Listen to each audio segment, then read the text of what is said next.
this month's Face to Face Connect. Following the August management events, collaboration's been a real focus across Aurecon. So you see less of me this month, I thought we'd ask some of our staff what they see and what their thoughts are about collaborating in Aurecon. So I asked them 3 questions. What do they see as the benefits and collaboration in Aurecon? What have they personally gained by collaborating with colleagues in other offices, other countries, other sectors and other competencies? And thirdly, are there things we can learn about how to collaborate more effectively? So join me, let's sit back and listen to what they have to say.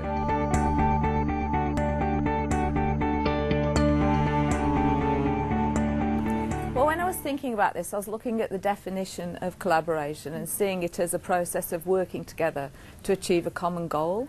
And in that way, I think that what it offers us is the possibility to use the experience and the footprint globally to enable us to be more competitive in our bids and to win more of the proposals that we submit, because we're able to draw on the skills and expertise across the whole of the world rather than just within our little geographic sector.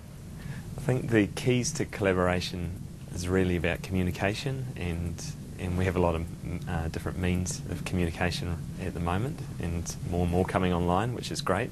So definitely what makes it work is communication, so people working on projects can understand the clients, and also you get to understand the people you're working with better and what the real needs of the project are.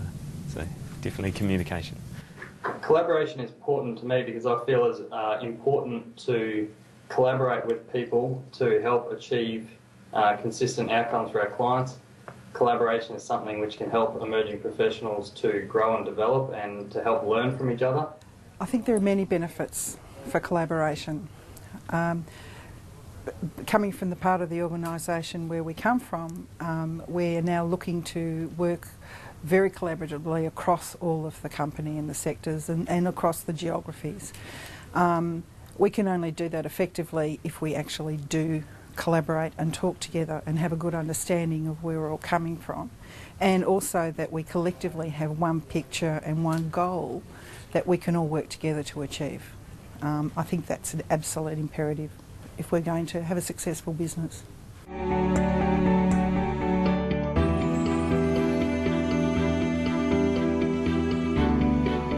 come from the Pretoria branch in South Africa to the Melbourne branch to learn about basically building modelling for green building submissions and some other ESD work. I've gained a lot of technical skills so far, and I've also built up some relationships which will hopefully last when I go back when I go back to Pretoria, and then we can share skills and knowledge in the future. We can share the knowledge, of course, share the different local experience and also share the knowledge, the technical knowledge. We can learn each other. I think one of the critical things that we've gained is an understanding of the culture, and that's not just the culture of the country, it's the organisational culture that exists within each of the different countries, because it is quite different from Australia. And having that perspective, I think, is really important to see how people think about their day-to-day job and how they go about working together. So that's been a really important aspect. I suppose my experience of collaboration has been with the recent Christchurch earthquake, and where a quick response was needed. The earthquake happened on the 4th of September, and through collaboration with our other offices, we were able to get people on the ground here within 2 days. Without that assistance, we would never have been able to cope with the workload that we were faced with. It's been great to meet a lot of new people, and sometimes meeting doesn't mean face-to-face.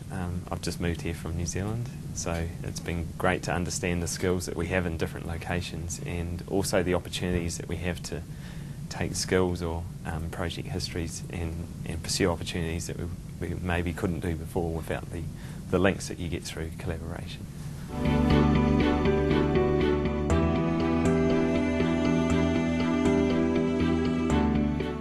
Yes, I think so. Actually, after we'd submitted the Australian Africa Partnerships Facility proposal, we did formal debriefs We did one here in APAC with IDSS and one in AMI, and we looked at what we'd learnt through that process, and then we've looked at them together to see what are the key learnings. And I think really there are three key learnings. One is that communication is really important, as it is in most things, but especially when you're preparing a bid together.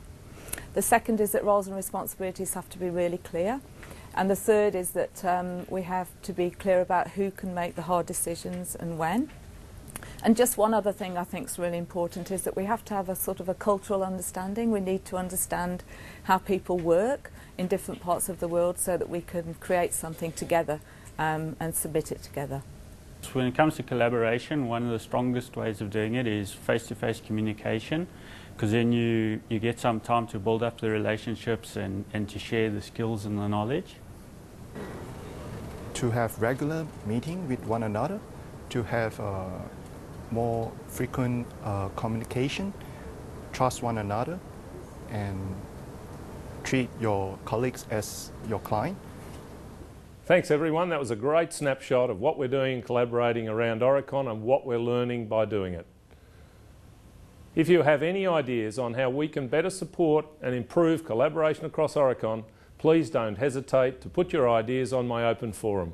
I'll be very happy to respond to them.